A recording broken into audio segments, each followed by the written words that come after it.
A white soldier chose honor over hatred when he stood between a Lakota girl and 30 lashes meant for him. The whip scarred his back but not his soul. And when dawn broke, her father arrived not with war paint but with wedding beads. The leather bit deep into Thomas Brennan's back for the 20th time, and he still hadn't made a sound. Blood ran in rivulets down his spine, pooling at the base of the whipping post where his wrists were bound with rope that had long since turned crimson. Colonel Harrison stood 10 paces away, his face a mask of military precision, though something flickered in his eyes each time the whip cracked through the morning air. The entire garrison had been assembled to witness this punishment, 200 men standing in perfect formation while their fellow soldier paid the price for defending a savage, as the charges read. But Thomas knew better. He'd seen her eyes that night 3 days ago, wide with terror as Sergeant Murphy and his cronies cornered her outside the supply tent. Ayanna wasn't a savage. She was barely 16, a Lakota girl who came to trade beadwork for flour and sugar, keeping her people fed through another harsh winter. The 21st lash landed with a wet sound that made several soldiers flinch. Thomas bit down on the leather strap between his teeth, tasting blood and salt and the bitter knowledge that he'd do it all again. Murphy had been drunk, his hands grabbing where they shouldn't, his voice slurred with whiskey and hatred as he called her things that made Thomas's stomach turn. When she tried to run, Murphy's friends had blocked her path, their laughter echoing off the wooden buildings like the calls of carrion birds. Thomas hadn't thought, hadn't weighed the consequences. He'd simply moved, his fist connecting with Murphy's jaw with a crack that silenced the laughter instantly. The fight that followed had been brief and bloody, leaving Murphy unconscious in the dirt and Thomas facing court-martial for striking a superior officer. 22-23. The post shuddered with each impact and Thomas felt consciousness wavering at the edges like heat shimmer. Through the haze of pain, he remembered Ayanna's face as she'd knelt beside him after the fight, her small hands pressing a torn piece of her dress against the cut above his eye. She'd whispered something in Lakota, words he didn't understand but felt in his bones anyway. Gratitude, maybe, or sorrow for what her rescue would cost him. When the military police had arrived to drag him away, she'd pressed something into his palm, a small carved bird, smooth and warm from her touch. It was still in his cell, waiting for him if he survived the next 8 lashes.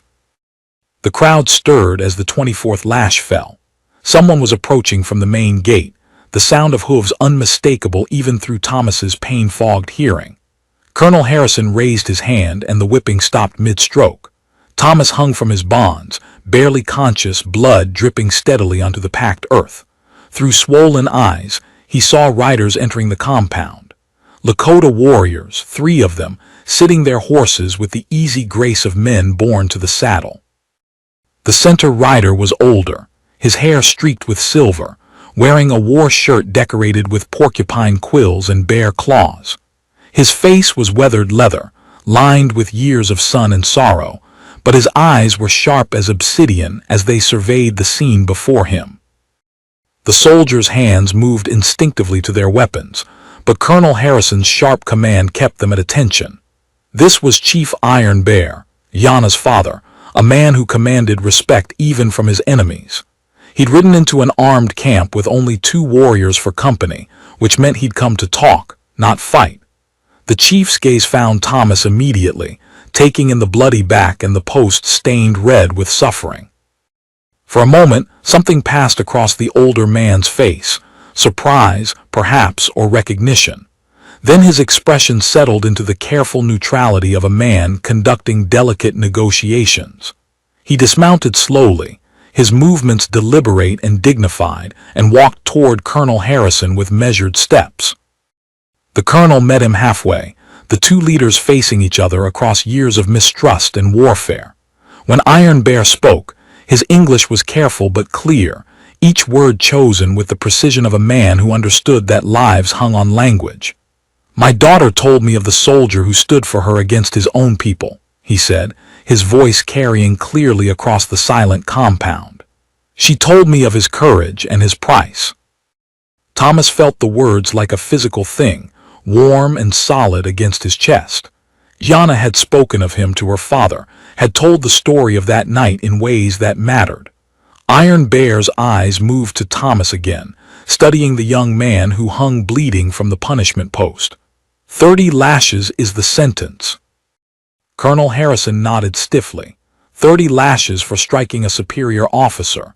Military justice, Chief Iron Bear, nothing personal. The chief's lips curved in something that wasn't quite a smile. Justice, he repeated, as if tasting the word. White man's justice for defending a Lakota woman. This is interesting justice indeed. The tension in the compound ratcheted higher, every soldier waiting for the explosion that would turn words into bullets. But Iron Bear raised his hand in a gesture of peace, his voice remaining steady. 6 lashes remain, yes. I ask that you wait. Give me this day to speak with my people, to think on what I have seen here. Harrison frowned, clearly uncomfortable with the delay, but something in the chief's manner gave him pause. Your daughter is safe, the colonel said carefully. She returned to your camp unharmed thanks to, he glanced at Thomas, a Private Brennan's intervention. Iron Bear nodded slowly. She is safe in body, but in heart, in spirit, these things take longer to heal. He looked around the compound, at the assembled soldiers and their nervous faces, at the post where Thomas still hung barely conscious. My daughter speaks of honor among your people. She believes she has seen it in this young man's actions. I have come to see if she speaks truly. The words hung in the air like smoke, carrying implications that made Harrison's jaw tighten. This wasn't just about punishment anymore. This was about something larger, more dangerous, the possibility of understanding between enemies.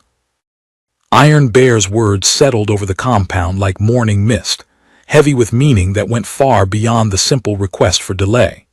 Colonel Harrison found himself caught between military protocol and something he couldn't quite name, perhaps the recognition that this moment held possibilities beyond punishment and bloodshed. The chief stood with the patience of stone, his weathered hands folded calmly, while his dark eyes never left Thomas's battered form.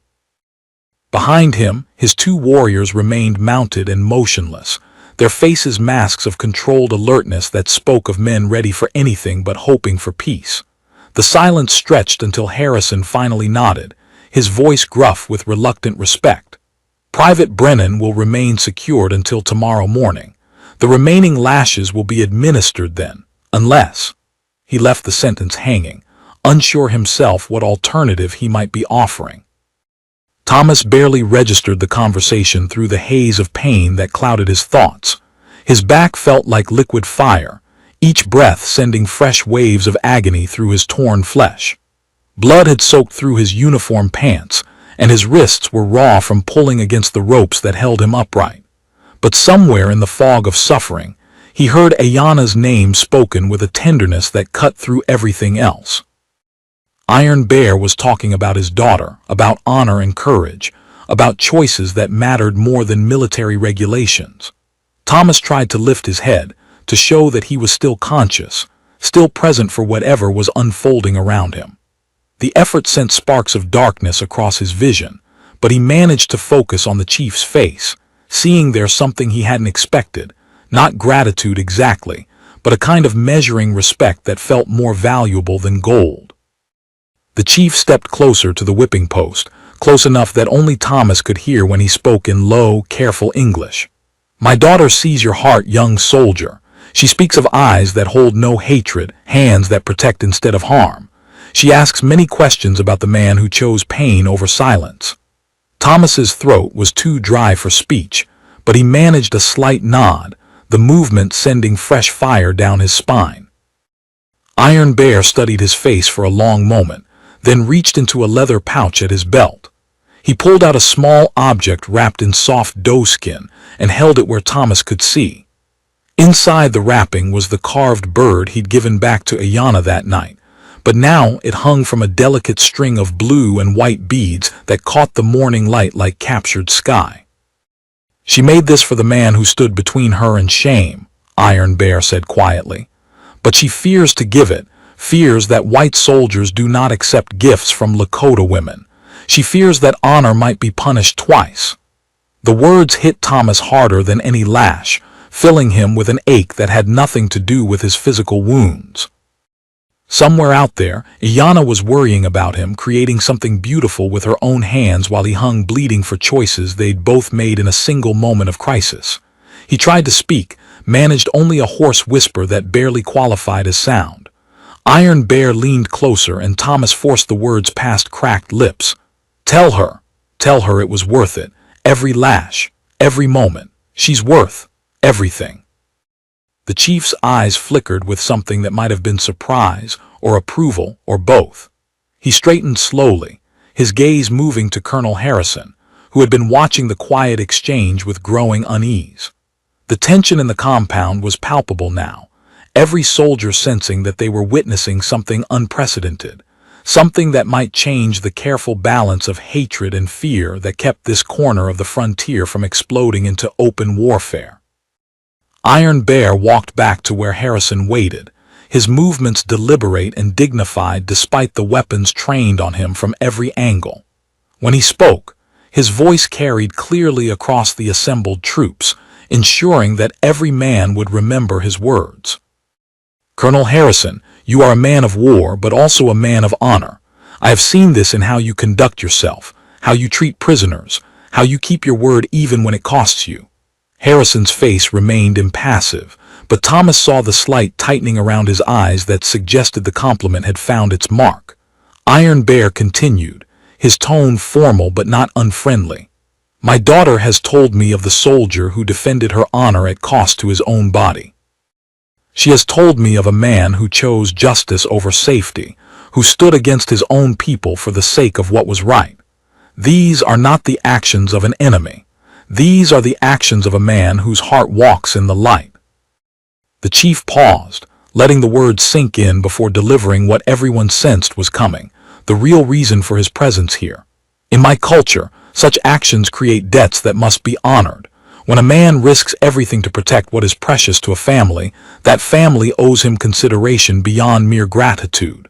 Harrison's hand moved instinctively to his sidearm, but Iron Bear raised his own hand in a gesture of peace. I do not speak of violence, Colonel. I speak of something far more dangerous to both our peoples. I speak of understanding. The words sent a ripple through the assembled soldiers, a murmur of confusion and concern that Harrison quickly silenced with a sharp look. Iron Bear reached into another pouch and withdrew a leather bundle tied with sinew and decorated with small shells that clinked softly in the morning breeze. He held it carefully, reverently, like a man handling something sacred. This belonged to my father, and his father before him. It has been passed down through 7 generations of chiefs, used only in matters of greatest importance to our people.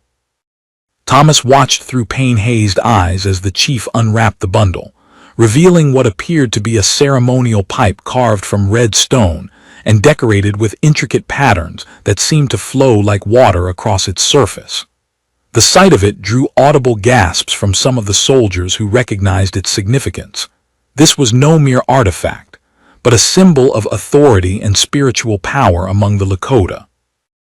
I offer to smoke the pipe of peace with the soldier who defended my daughter, Iron Bear announced, his voice ringing across the compound with the authority of generations. I offer to make him family, to bind his honor to ours through the ancient ways of my people. The implications hit the assembled crowd like a thunderbolt. Marriage. The chief was offering his daughter in marriage to a white soldier, a union that would bridge 2 worlds that had known nothing but conflict for decades. Harrison's face went pale, then red, as he grappled with the enormous complications such an offer would create. Military regulations, government policies, the delicate balance of frontier politics, all of it threatened by an old man's gesture of respect for his daughter's protector. Thomas felt the world spinning around him, and not just from blood loss. Through the haze of pain and exhaustion, he tried to process what he'd just heard. Marriage to Ayanna, the girl whose eyes had haunted his dreams for 3 nights, whose gentle touch had been the last kindness he'd experienced before they dragged him to this post.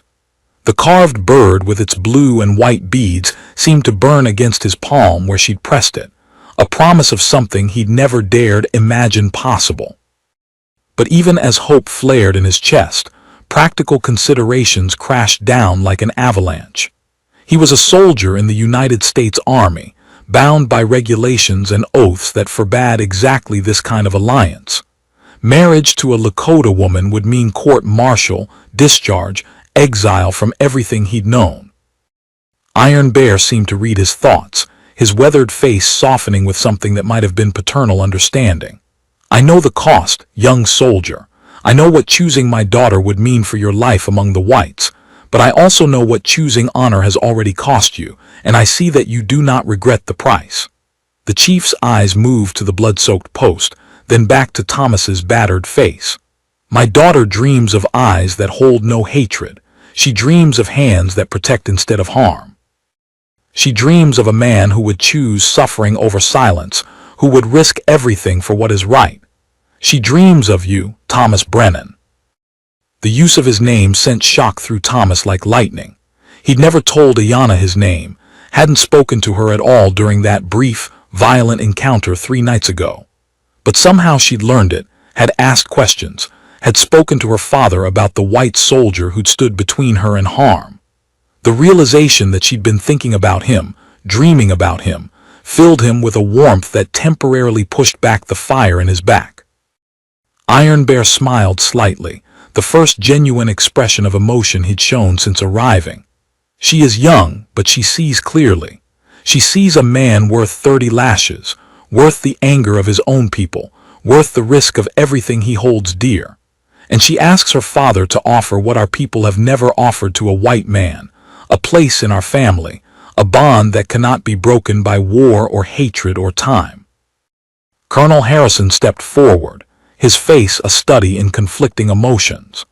As a military man, he should refuse this offer immediately, should remind everyone present that fraternization with hostile tribes was strictly forbidden. But as a human being who had just witnessed 30 lashes administered for an act of basic decency, he found himself hesitating. The offer wasn't just about marriage. It was about the possibility of peace, of understanding between peoples who had known nothing but violence for generations. If a single act of courage could build a bridge across that chasm of hatred, what kind of man would he be to burn it down before it was even tested? The silence that followed Iron Bear's offer stretched like a bowstring pulled to its breaking point. Thomas hung from the post, his mind reeling between the crushing weight of his wounds and the impossible possibility that had just been laid before him. Around the compound, 200 soldiers stood frozen in a moment that would define not just one man's fate, but potentially the relationship between two peoples who had been enemies for as long as anyone could remember.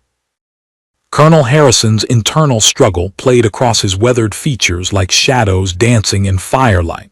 Duty warring with conscience, military protocol battling against the recognition that some moments transcend regulations and demand choices that come from the heart rather than the handbook. Iron Bear waited with the infinite patience of a man who had spent decades negotiating the survival of his people through words rather than weapons.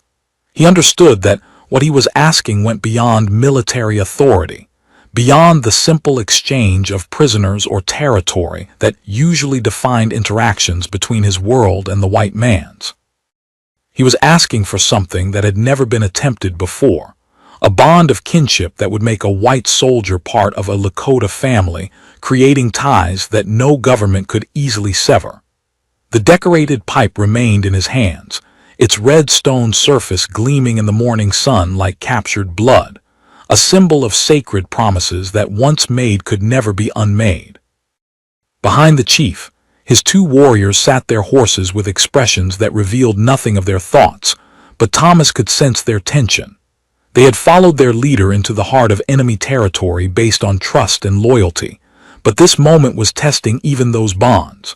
One of them, a younger man with braided hair and scars across his cheek that spoke of battles survived, kept his hand near his weapon while his eyes swept the compound for signs of treachery. The other, older and bearing the weathered dignity of a veteran warrior, watched his chief with the focused attention of someone ready to act the instant the situation turned deadly. Both men understood that their leader was gambling not just with his own life, but with the future of their people. Thomas tried to speak, to respond to the incredible offer that had just transformed his world, but his throat was raw from the leather bit, and his voice came out as barely more than a whisper. Iron Bear moved closer to the post, close enough to hear, and Thomas forced the words past his damaged vocal cords. "Your daughter, she barely knows me. How can she? How can you?" The chief's expression softened with something that might have been amusement, or perhaps the recognition of a young man's bewilderment in the face of forces larger than himself. "You think 3 minutes of violence tells the whole story of a man's heart?" Iron Bear asked quietly. "My daughter sees what others miss. She sees the soldier who could have walked away, who could have let others handle the problem, who could have chosen safety over justice." The chief's voice carried a weight of conviction that cut through Thomas's pain-fogged confusion. "In those 3 minutes, you showed her more about your character than most men reveal in years of courtship. You showed her a heart that chooses right over easy, that protects the innocent even when the cost is terrible. You showed her the kind of man she has been dreaming of since she was old enough to understand what honor means." Thomas felt tears mixing with the blood and sweat on his face, not from physical pain but from the overwhelming recognition that someone had seen him, truly seen him, in a moment when he'd acted purely from instinct, without thought for consequences or rewards. Colonel Harrison cleared his throat, the sound sharp enough to cut through the emotional intensity building around the whipping post. "Chief Iron Bear," he said carefully, "what you're proposing, it's not just a matter of military regulations. It's a matter of law, of policies set by Congress and the War Department. I don't have the authority to approve such an arrangement." The chief turned to face him, his weathered features settling into an expression of patient understanding. "I do not ask for your approval, Colonel. I ask only that you do not prevent it. The choice belongs to the young soldier and to my daughter. They are both old enough to decide their own fates." The distinction was crucial, and Harrison recognized it immediately. Iron Bear wasn't asking for official sanction or military blessing. He was simply asking for the space to make an offer, for the freedom to extend an invitation that transcended the boundaries of law and regulation. If Thomas chose to accept, if he chose to leave his military service and join the Lakota people through marriage to the chief's daughter, that would be his decision as a free man rather than as a soldier following orders. The colonel's jaw worked as he considered the implications, his mind racing through the potential consequences of allowing such an unprecedented situation to unfold. From somewhere beyond the compound gates came the sound of approaching horses, multiple riders moving at speed toward the fort. Harrison's attention snapped toward the sound, his hand instinctively moving to his sidearm as he considered the possibilities. More Lakota warriors coming to reinforce their chief. Government officials arriving to complicate an already impossible situation. The tension that had been building around the whipping post suddenly exploded outward to encompass the entire compound as soldiers moved into defensive positions, and Iron Bear's warriors shifted on their mounts, reading the change in atmosphere with the instincts of men who had survived countless encounters with danger. The gates swung open to admit a small cavalry patrol, their horses lathered with sweat and their faces grim with urgency. The lieutenant in charge dismounted quickly, his eyes taking in the unprecedented scene before him. A Lakota chief standing peacefully among armed soldiers, a man hanging bloody from the whipping post, and an atmosphere charged with tension that felt ready to explode into violence at the slightest provocation. He approached Colonel Harrison with the quick, nervous movements of a man bearing bad news, and when he spoke, his voice carried clearly across the silent compound. "Sir, we've got a situation developing 20 miles south. 3 separate wagon trains attacked in the last 2 days, families scattered, livestock stolen. The territorial governor is demanding immediate action, and there's talk of assembling a punitive expedition against any Lakota found in the area." The words hit like physical blows, and Thomas saw Iron Bear's face tighten with the recognition that the delicate moment they had been building was about to be shattered by forces beyond their control. The old chief had come here in peace, offering marriage and kinship, but the wider world was calling for war. Harrison's face went ashen as he processed the implications. With attacks mounting and political pressure building, the last thing he could afford was to be seen negotiating with Lakota leaders, no matter how peaceful their intentions. The lieutenant continued his report, his voice growing more urgent.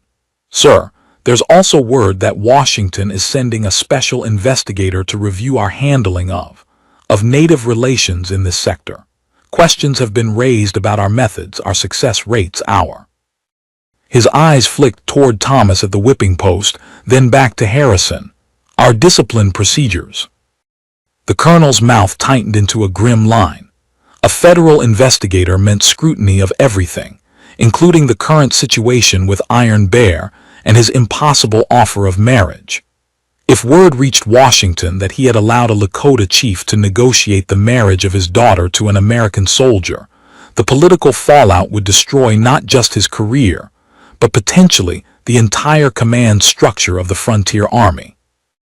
Yet looking at Thomas, bloodied and broken, but somehow still radiating the stubborn integrity that had gotten him into this situation, Harrison found himself reluctant to simply dismiss what was happening here. Iron Bear seemed to sense the shifting dynamics, his keen political instincts recognizing that the window of opportunity was closing rapidly. He stepped closer to Colonel Harrison, his voice dropping to a tone that carried the weight of urgency without sacrificing dignity. "Colonel, I know the pressures you face from your government, the demands for action against my people, but I also know that some of those attacks were not done by Lakota hands. There are others, Pawnee raiders, white renegades who dress like Indians to hide their crimes, who would use this violence to destroy any chance of peace between our peoples." The accusation hung in the air like smoke, carrying implications that made Harrison's jaw clench with frustration. False flag attacks designed to incite war were not unknown on the frontier, and the colonel had long suspected that some of the violence attributed to various tribes was actually the work of criminals who found profit in chaos. But proving such things was nearly impossible, and the political reality was that someone had to be blamed when wagon trains burned and families died. The Lakota, as the most visible and organized of the local tribes, made convenient targets for a government that needed simple answers to complex problems. "Even if that's true," Harrison said quietly, "it doesn't change the immediate situation. I have orders, Chief Iron Bear. I have responsibilities that go beyond what's happening in this compound right now." The old chief nodded, his expression showing that he understood the impossible position the colonel found himself in. But understanding didn't mean acceptance, and his next words carried the full weight of a father's determination to protect his daughter's happiness and his people's future. "Then let us act quickly, before your responsibilities make choice impossible. Let me speak with the young soldier one more time. Let him decide his fate while decision is still possible." Thomas had been listening to the exchange through a haze of pain and growing desperation. The arrival of the patrol, the news of fresh attacks, the mention of federal investigators, all of it pointed toward the collapse of this fragile moment of possibility. But through it all, one thought burned clear in his mind. Yana had dreamed of him, had asked her father to offer marriage to a man she barely knew because she'd seen something in him that he hadn't even recognized in himself.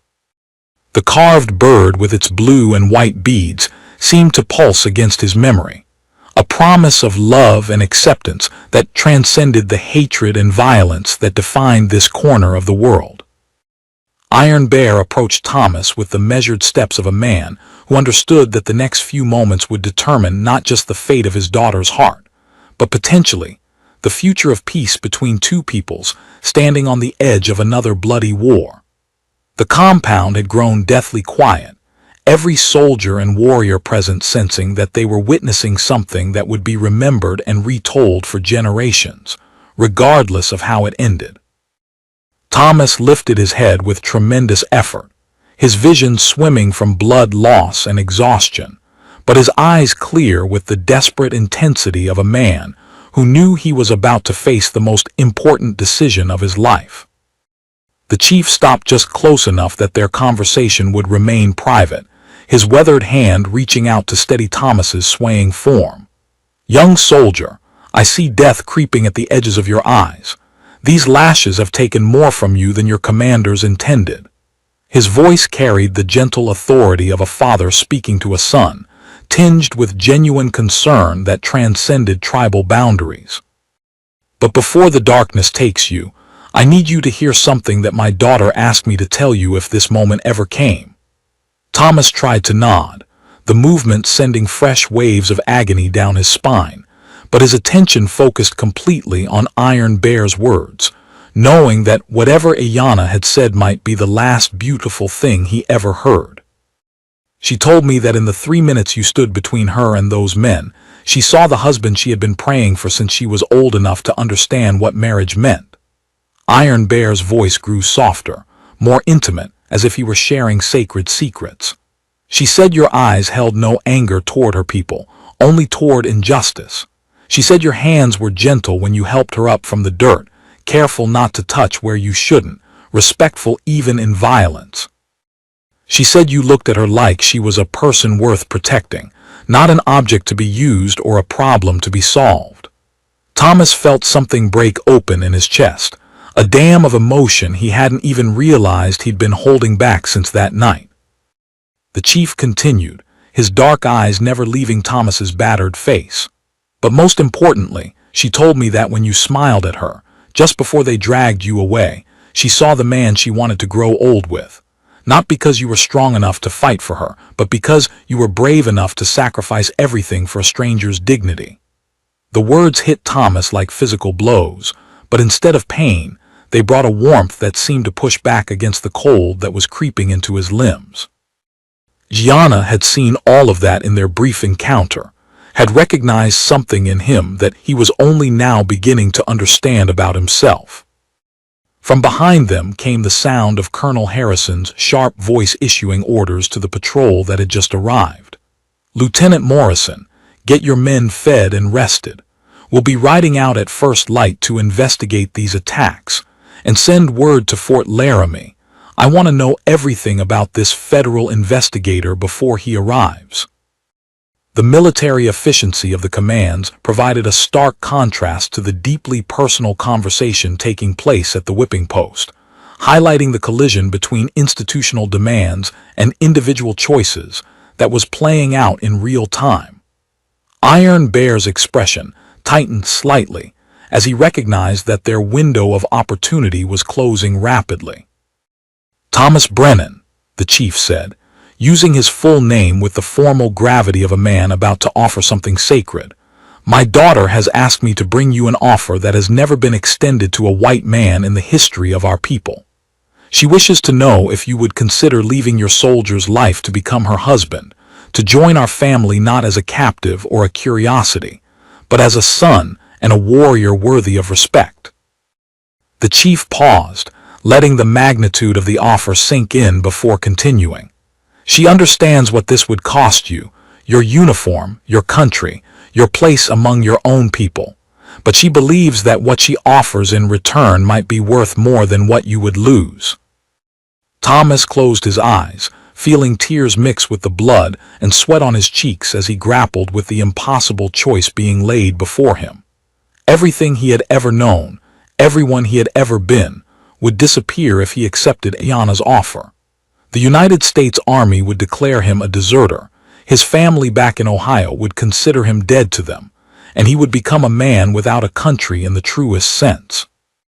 But against that loss, he weighed the memory of gentle hands tending his wounds, of eyes that saw honor where others saw only reckless stupidity, of a girl who had dreamed about a stranger because she recognized in him the capacity for love that transcended hatred. What would happen to her if I said no?" Thomas whispered, his voice barely audible even to Iron Bear, who was standing so close. The chief's expression grew grave, his weathered features settling into lines of paternal sorrow. She would accept it as she accepts all things that cannot be changed. She would marry someone from our own people eventually, have children, live a good life. But she would always wonder about the white soldier who chose honor over safety, who showed her that love can exist even between enemies. The image of Ayanna spending her life wondering, what if, was almost unbearable to contemplate, adding another layer of weight to an already impossible decision. Behind them, the compound continued its transformation back into a military installation rather than the stage for a cross-cultural drama. Soldiers were returning to their duties, the patrol was being debriefed, and the machinery of frontier warfare was grinding back into motion. But Iron Bear's 2 warriors remained mounted and alert, their presence a reminder that this moment existed in a fragile bubble of peace that could burst at any moment. The older warrior caught his chief's eye and made a subtle gesture toward the sun, indicating that time was growing short if they hoped to return to their own territory before dark. Iron Bear seemed to read his warrior's signal, his voice taking on a note of gentle urgency. I cannot give you long to decide, young soldier. My presence here grows more dangerous with each moment that passes.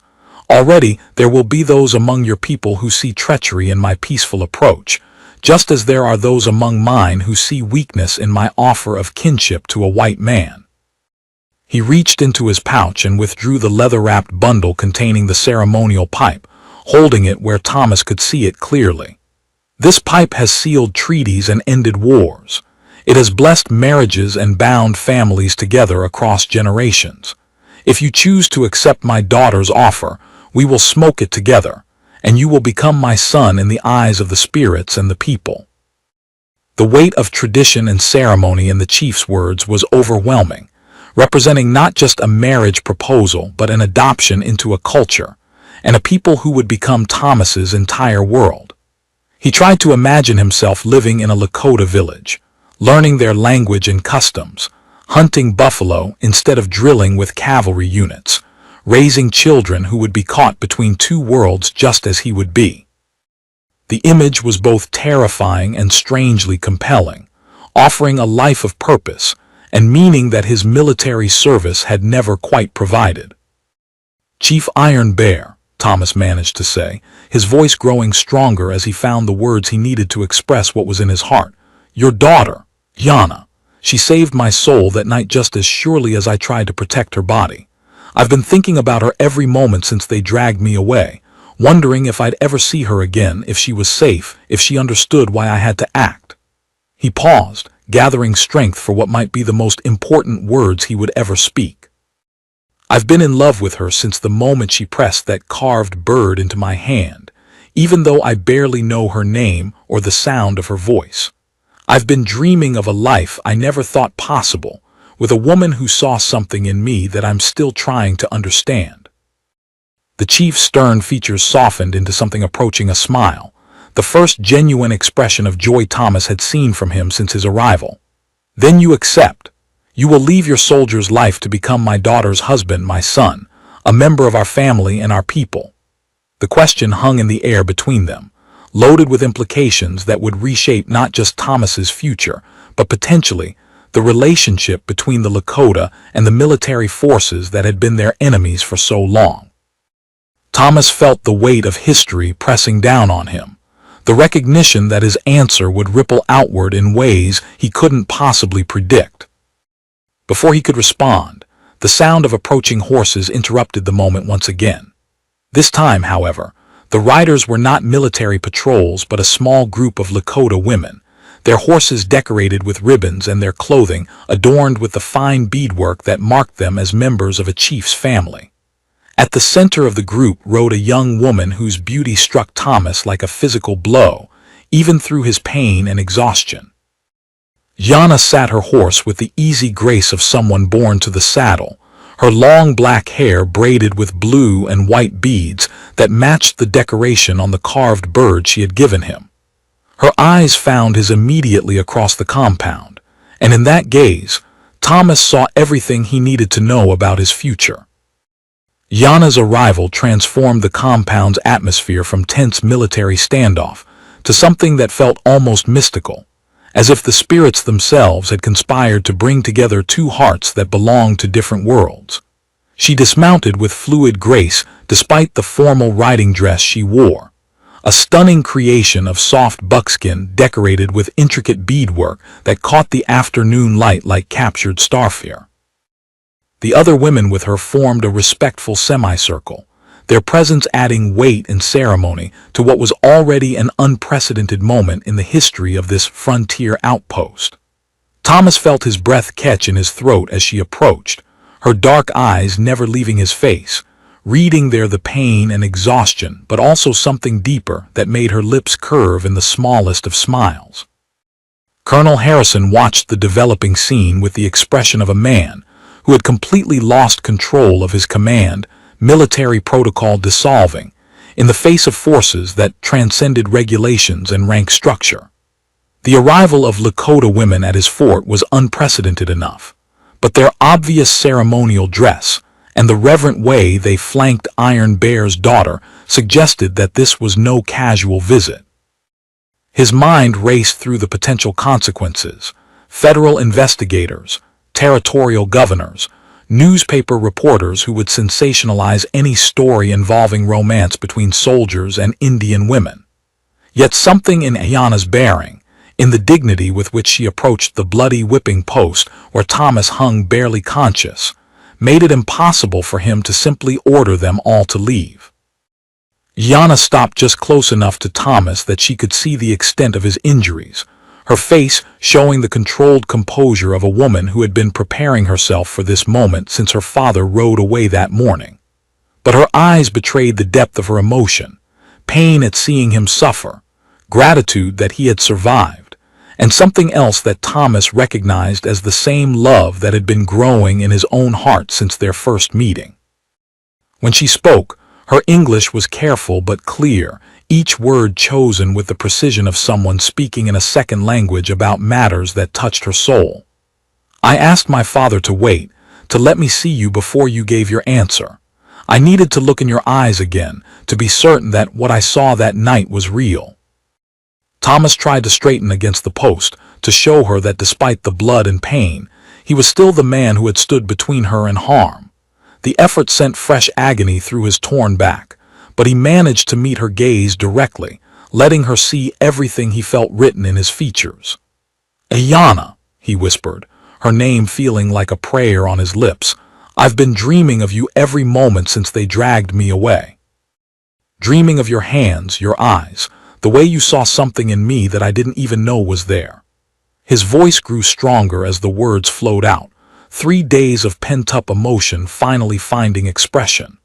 "I've been wondering if I'd ever see you again, if I'd ever get the chance to tell you that 3 minutes changed everything about who I am and who I want to become."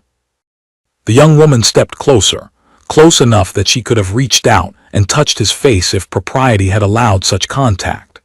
Instead, she reached into a beaded pouch at her waist and withdrew something that made Thomas's heart leap with recognition: the carved bird he had given back to her, now hanging from an elaborate necklace of blue and white beads interwoven with small silver bells that chimed softly in the afternoon breeze.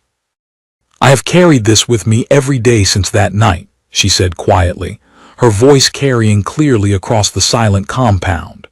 "Not just the bird, but the memory of hands that protected instead of harmed, eyes that held no hatred, a heart brave enough to choose suffering over silence."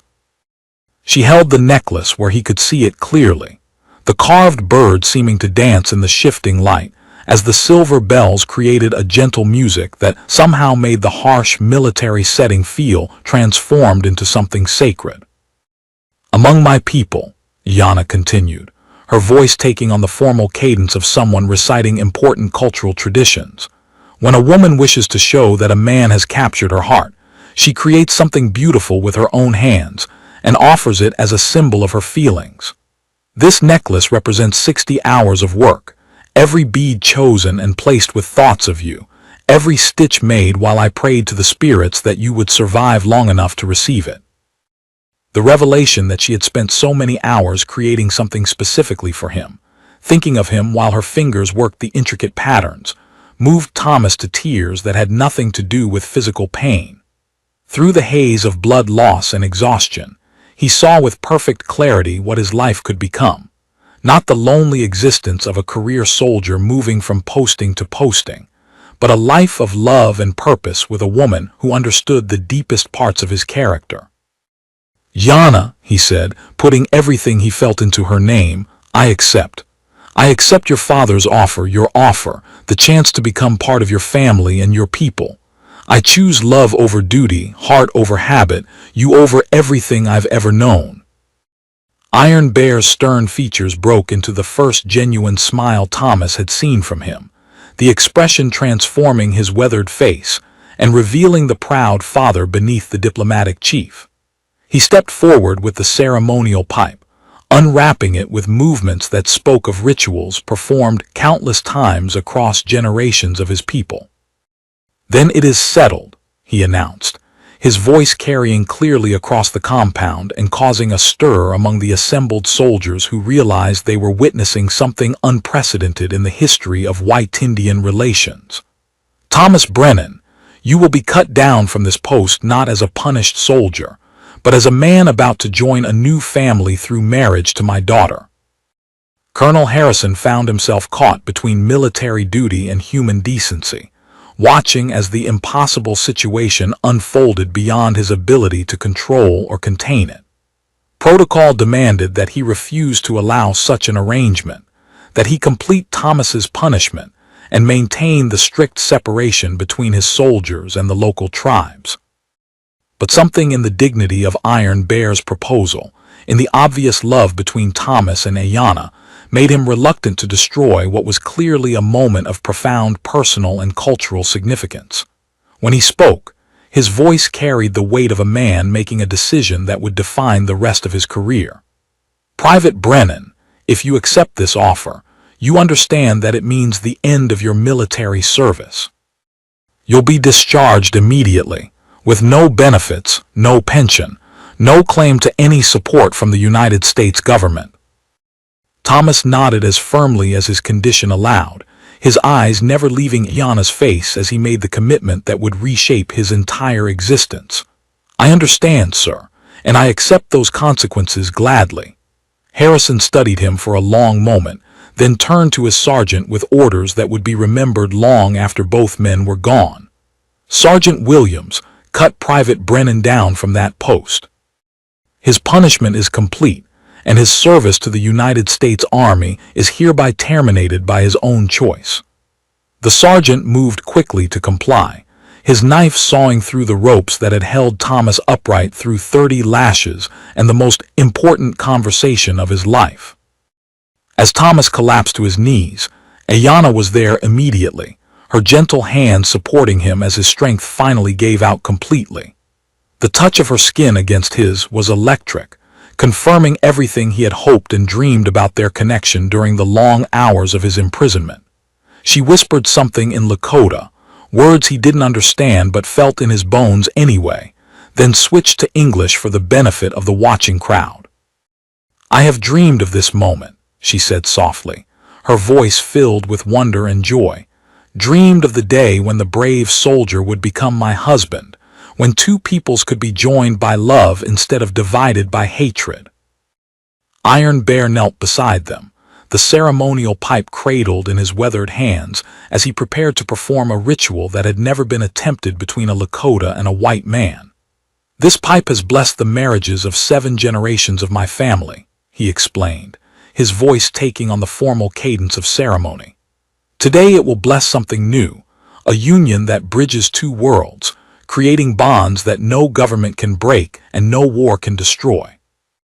He offered the pipe to Thomas first, guiding his trembling hands as he took the ritual puffs that would seal his commitment to Ayanna and her people. As the sacred smoke rose into the afternoon sky, Thomas felt something fundamental shift in his soul. The man who had been dragged to the whipping post as Private Thomas Brennan was gone, replaced by someone new, a husband, a son, a bridge between worlds that had known only conflict for too long. Iana took her turn with the pipe, her eyes shining with tears of joy as she completed the ritual that made them officially married in the eyes of her people and the spirits that watched over them. The silver bells on her necklace chimed softly in the breeze, creating music that seemed to celebrate not just their union, but the possibility that love might indeed prove stronger than hatred. The compound erupted in a mixture of cheers and confused murmurs as soldiers tried to process what they had just witnessed, while Iron Bear's warriors began a traditional song of celebration that echoed off the wooden buildings like a promise of better days to come. Thomas, supported by his new wife's gentle strength and surrounded by the family he had chosen over everything else, felt the pain of his wounds fade beside the overwhelming joy of knowing that he had found his place in the world at last. As the sun began to set over the frontier outpost, painting the sky in shades of gold and crimson, the carved bird with its blue and white beads seemed to dance in the light, a symbol of love that had conquered fear and built bridges across the deepest divides of race and culture. Colonel Harrison watched the celebration with conflicted emotions, knowing that he would spend years explaining this day to his superiors, but unable to deny that he had witnessed something remarkable, proof that even in the harshest corners of an unforgiving world, love could find a way to triumph over hatred, and honor could create bonds stronger than any military regulation or government policy could ever hope to break. 3 months had passed since the ceremony that bound Thomas Brennan to a world he was still learning to understand. The Lakota camp stretched along the banks of the Powder River like a living thing, tipis arranged in careful patterns that spoke of traditions older than memory. Thomas sat cross-legged outside the lodge he now shared with Iana, his hands working slowly at the intricate beadwork she was teaching him, each stitch a meditation on how completely his life had changed. The scars on his back had healed into raised lines that told their own story, but the man who bore them was no longer the soldier who had taken 30 lashes for a stranger's honor. He was Wassenhin Waste, good intention, the name Iron Bear had given him during the adoption ceremony that made him truly part of the people. Yana emerged from their lodge carrying a bundle wrapped in soft deer hide, her movements careful and deliberate in a way that had become familiar over the past weeks. Thomas looked up from his beadwork, his heart catching as he saw the gentle curve of her belly beneath her dress, the unmistakable signs of the life they had created together. She settled beside him with the graceful motion of a woman who had grown up moving with the rhythms of the natural world, her dark eyes bright with the secret joy they had been sharing for weeks now. When she unwrapped the bundle, Thomas saw that she had been working on tiny moccasins, each one decorated with the same blue and white pattern that had adorned the carved bird necklace she still wore every day. "Child will need strong feet for the journey ahead," she said softly, her English now peppered with Lakota words that Thomas was slowly learning to understand. The baby was due in the depth of winter, when the tribe would be settled in their protected valley, surrounded by the familiar rhythms of survival and celebration that had sustained the people through countless generations. Thomas reached out to touch one of the tiny moccasins, marveling at the delicate craftsmanship and the love that had gone into every stitch. In his former life, children had been an abstract concept, something that might happen someday in a future he had never quite been able to imagine. Now, with Ayana's hand resting on his arm and their unborn child growing between them, the future felt both terrifyingly real and impossibly precious. The sound of approaching horses broke the peaceful afternoon quiet, and Thomas looked up to see a familiar figure riding into camp. Colonel Harrison sat his horse with military precision, but his face showed none of the stern authority that had once defined their relationship. Instead, he looked like a man carrying news he wished he didn't have to deliver. Iron Bear emerged from his own lodge, moving with the diplomatic grace that had made him such an effective leader, and the two men who had once negotiated across the barrel of a gun now greeted each other with the careful respect of former enemies who had found common ground. Harrison dismounted and approached the lodge where Thomas and Ayana sat, his weathered features showing the strain of months spent defending his decision to allow an unprecedented marriage between his former soldier and a Lakota chief's daughter. When he spoke, his voice carried the weight of a man who had been fighting battles on multiple fronts. "Thomas, I need to speak with you. There have been developments that affect your situation and possibly your safety." The formal tone couldn't hide the genuine concern in the colonel's eyes, and Thomas felt a chill that had nothing to do with the approaching autumn weather. Iron Bear joined them, settling into the circle with the easy dignity that made him such a natural leader, and Harrison continued his explanation with the careful precision of a military briefing. "The federal investigator I mentioned has completed his review of frontier operations. His report is critical of certain aspects of our relationship with local tribes.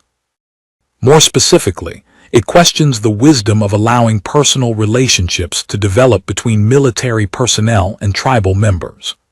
Thomas felt Ayanna's hand tighten on his arm, her intuitive understanding of English politics sharp enough to recognize the threat hidden in Harrison's carefully chosen words. The colonel's jaw tightened as he delivered the rest of his news. "There's pressure from Washington to regularize the situation. Some officials are suggesting that your marriage should be declared invalid under federal law, that you should be brought back into military custody as a deserter who was unduly influenced by enemy agents." The words hung in the air like poison, threatening to destroy everything Thomas and Ayanna had built together in their months of happiness. Iron Bear's expression remained carefully neutral, but Thomas could see the anger burning in his dark eyes, the recognition that white man's law was once again being used to attack what his people held sacred. Thomas felt rage building in his chest, the same protective fury that had driven him to stand between Ayanna and harm 3 months ago.